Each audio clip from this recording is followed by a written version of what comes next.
ụmụ Chineke ọkachasị ụmụ agbọghọbịa ụnụ nwa ka nchọ ka m fụ n'oge awa ka anyị tụrụta Igbo tụkọrịta isi ọnụ ka anyị tụgharịta uche n'okwu Chineke gbasara ọnọdụ nke gị bụ nwa agbọghọbịa nọ n'ime n'oge awa, ọnọdụ ị nọ ya n'ụbọchị taa. Ị na-achaghasị anya na-enegharị anya ije Abata, echi jee Port Harcourt, nwanne echi Lagos. Gịnị ka ị na-achọ? Di ifụrọ di, ị na-ewu ụmụ nwoke n'aka na-abịapụ nwoke n'ofu n'ofu. Ụfọdụ na-abagide baa ebe a ga-eji ha wee gwọrọ ọgwụ ego, ewere onye a mee pepe soup ebe ọ na-achọ di. Ihe ndị anyị na-ebu n'ihi mmadụ amaghị Chineke, ọ maka na ịmarọ Chineke. Ịmara Chineke, onye nwe anyị mere ka mmata. Ọ sị gị n'akwụkwọ Jeremaya 29 verse 11, ọ sị na ya ma echiche nke ya na-echere ngị bụ nwa ya, ngị ọmarịcha nwa agbọghọ na-anụ olu m na mgbe awa. Onye nwe anyị sị na ọ nwere echiche ọ na-echere gị, nọọ echiche udo, echiche agamniru, echiche inye gị karịa ọchịchọ obi gị. Ọ ga-enye gị karịa ka o si wee dị gị n'obi. Mana ị marọ nke a, mana o nwere ofe ihe onye nwe anyị na-achọ. O mere ka anyị mata n'akwụkwọ 2 Chronicles 7:14, ọ sị that ọ bụkwa ala na ụmụ m nke bụ nwa m nke na-akpọ aha m, ọ bụ ole na ị ga-echegharị, rapụ ajọ ụzọ gị, rapụ mmehie gị, rapụ njehie gị, rapụ njegharị, wee wetuo onwe gị n'ala, wee bịa chọọ iru ya bụ Chineke, jụ mmehie gị niile, wee kpere Chineke n'ime mmụọ na eziokwu. Onye nwe anyị sị na nye onwe ya gaje ịnọ na mbara igwe n'onu gị, n'onu akwa gị, n'onu ekpere gị, na nye onwe ya gaje ịza gị ekpere, na ya ga-agbaghara mmehie gị, na ya ga-anabata gị dịka nwa ya, na ya ga-edozi ihe niile nke mebiri emebi n'ụzọ gị. Ihe niile dị ndozi na ya ga-edozi ya. Gịnị ka m ji wee na-agwa gị okwu a? Akwa Aịzaya mere ka anyị mata, Aịzaya 1 amaokwu nke 8 sị, gịnị na-esere gị mụ na gị na-abụ nwa m nwaanyị, ọmalịcha nwa m Ada Zayọn? Kedu ihe na-esere mụ na gị? Kedu ihe ahụ nke na-ebute akpọmụkwụ n'ebe mụ na gị nọ? Ọ sị, nwa m bịa ka anyị dozie. Ada m bịa ka anyị dozie. Onye nwaanyị na-akpọ gị oku, Ada m bịa ka anyị dozie, bịa ka mụ na gị dozie, ka anyị dị na mma. Onye nwaanyị sị na asịkwarị na mmehie gị na-eji njide gụnyo na ọ ga-asachasị ya ọ dị ọcha dịka akụ mmiri nke igwe. Nwachukwu, gịnị ka m ji wee na-agwa gị okwu a? Gee ntị. Ị na-achọ di, na-agụ n'ekpere dị iche iche ebe ị na-achọ di, mana iru onu n'ekpere ahụ ebe ị na-aga, ị chọba ka gị na pastọ n'ebe ahụ ka unu bụrụ ọyị. O nwee ebe m gara ofu ụbọchị, wee na-asụ asụsụ m nụrụ asụrụ, asị na pastọ nke nwanụ after all na ọnụgo nwaanyị tọkịta. Pastọ onye ọzụzụ atụrụ, ịmakwa ihe bụ pastọ onye ọzụzụ atụrụ, ọnụgo nwaanyị ịtọ, ya na ọnụ nwaanyị saa na ite epeka. So iruwe isoro n'ụdị ndị ahụ na-eje ka ị bụrụ third wife pastọ, ma second wife pastọ, ma 60 wife pastọ. Ị na-achọ di. So ebe ị lụrụ, ọ bụrụzie ka gị na pastọ bụrụ ọyị, ka ị bụrụzie nwunye pastọ, mana ebe makwa na ọ na-anụ nwaanyị. Kedu ka Chineke ga-eji wee za gị ekpere? Ị na-achọ di mana ị nwere boyfriend, ka ekwe dị ọzọ ị na-achọ. Chineke gbanụ gị nkịtị na ọ God kere gị ka ọ bụ, ọ mazụ ihe niile, na-aghọkwanụrụ ya aghụghọ. God is a businessman, ka m gwakwa go, businessman ka ọ bụ. Aka ọ bụ na ị wetara ya ka ọ ga-eji wee so gị. Ị na-aghọ aghụghọ, ọ ma aghọ aghụghọ karịa gị nwa.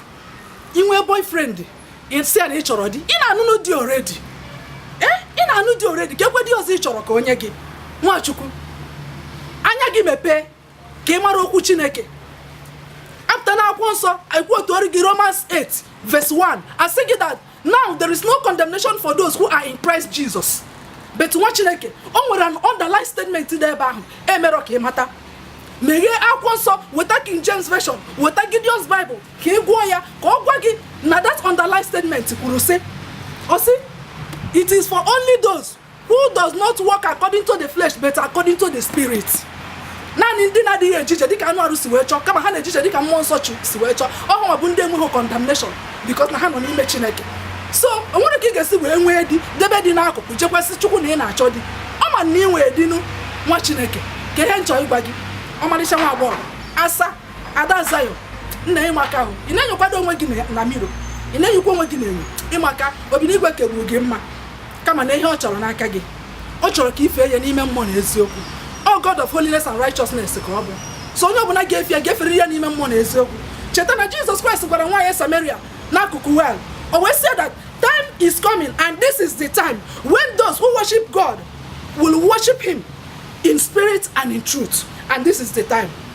Gịnị ka m na-agwa gị hapụ boyfriend hapụ man friend soro God wholeheartedly soro Chineke n'obi gị niile cheta na the scribe bịakwutere Jesus Christ wee sị ya ezigbo onye ozizi ị na-ezika oziọma gị na-atọgbu m ụtọ biko achọrọ m ka ị gwa m kedu iwu nke kachasị iwu niile. Jesus Christ wee sị ya na ọ bụ ofu Chineke ka e nwere n'ala Israel ofu Chukwu a ka ị ga-efe n'obi gị niile na mmụọ gị niile n'ike gị niile na ume gị niile o wee sị ya nke ọzọ fụkwa onye agbata obi gị n'anya dịka isi wee fụ onwe gị n'anya ọ sị na ewepụ iwu na-aba na ọ dịghị iwu ọzọ dị nwa Chineke ebe onye nwaanyị gwara gị na onye nwa ka ị ga-efe n'obi gị niile n'ume gị niile na mmụọ gị niile na ike gị niile i wee na-ejegharị na-ebe akwa sị ya na ị na-achọ dị ya mee ka ị dịka ụmụ nwaanyị ibe gị ka ị nụọ dị na ụmụ ọgbọ gị na bụ na ha anụsị anya dị ị na-elo ụmụ ọgbọ gị na-atụgharị uche na-ebe akwa na-elo ha ebe ha sọtụrụ yes ha anụcha anya dị mana gị nwa ị nwee boyfriend nwee man friend ka na-achọ dị drọpụ ihe ndị ahụ